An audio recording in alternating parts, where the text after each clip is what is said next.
Olá, meus amores, sejam bem-vindos à nossa aula de ciências. Vamos dar continuidade sobre o assunto de animais que a gente já viu na aula passada, né? E agora a gente vai continuar para poder fazer o TD dessa semana, certo? Primeiramente, vamos entender o que são animais, né? Os animais, eles são seres vivos, ou seja, eles nascem, crescem, morrem e possuem capacidade de reprodução.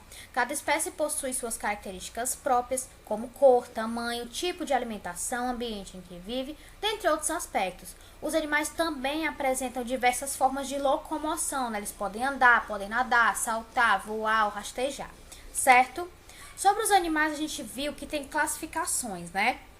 Uma delas é os animais vertebrados, tá? Os animais vertebrados, eles são aqueles que possuem ossos que formam a coluna, tá? E o esqueleto. Então, a gente tem aqui, ó, aqui no jacaré nós temos essa parte aqui que é a coluna, né? E nós temos os demais ossos do esqueleto, certo? Aqui no elefante mostra a coluna, aqui no cachorro, ó, coluna, certo? Nós temos aqui no sapo também a coluna, na girafa a coluna, a coluna vertebral, certo?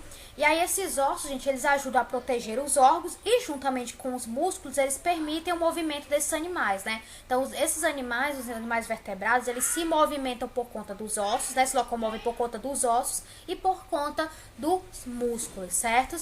A gente também pode classificar, né, fazer alguns grupos, né, de animais vertebrados. A gente classifica eles em peixes, répteis, anfíbios, aves e mamíferos, tá? São 5 grupos em que a gente classifica os vertebrados. Peixes, répteis, anfíbios, aves e mamíferos, tá? Vamos ver um pouco cada um deles, né? Primeiramente, os mamíferos. Os mamíferos, eles têm como característica principal o fato de possuírem glândulas mamárias, fazendo com que as fêmeas desse subgrupo possam produzir leite e amamentar seus filhotes, né? Então, esse nome mamífero vem justamente disso, né? A gente tem os animais, né, mamíferos, quando eles são filhotes, eles mamam, certo?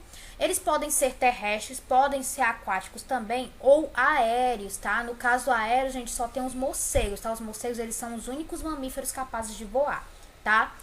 Os mamíferos possuem o corpo coberto de pelos, tá? E eles possuem a respiração pulmonar, ou seja, eles respiram pelo pulmão, tá? Aqui, exemplos de animais mamíferos, nós temos gato, cachorro, macaco, o próprio ser humano, onça, cavalo, olha aqui, marinho, baleia, golfinho, né? Coelho, porco, urso, entre outros, tá?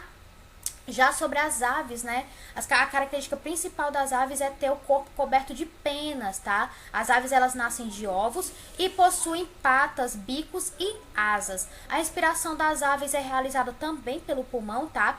Muitas espécies de aves são capazes de voar, alcançando altas velocidades de distância impressionante. Então, nem todas as aves voam, tá, gente? Aqui tem exemplo aqui de aves que voam como cegonha, corvo, pombo, gavião, João de Barro, beija-flor, tucano, entre outros. Já exemplos aqui de aves que não voam, a gente tem a galinha, o avestruz, a ema, o pinguim e tem outros animais também, né, que são classificados como aves, mas que eles não voam, tá? Eles têm asas, mas não voam. Aqui sobre os peixes, né? Os peixes, eles têm como característica principal ter a pele coberta de escamas, tá? Os peixes também são capazes de respirar dentro d'água, né? Que no caso é a respiração branquial, por serem animais essencialmente aquáticos. Podem ter esqueleto ósseo ou cartilaginoso. Esta cartilagem tem a mesma função dos ossos, tá?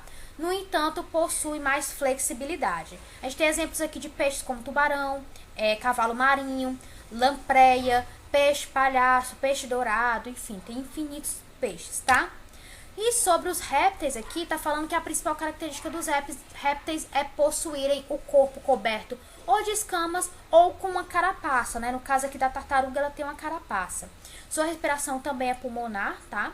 E a maioria dos répteis são animais terrestres, que vivem perto de ambientes com água, tá?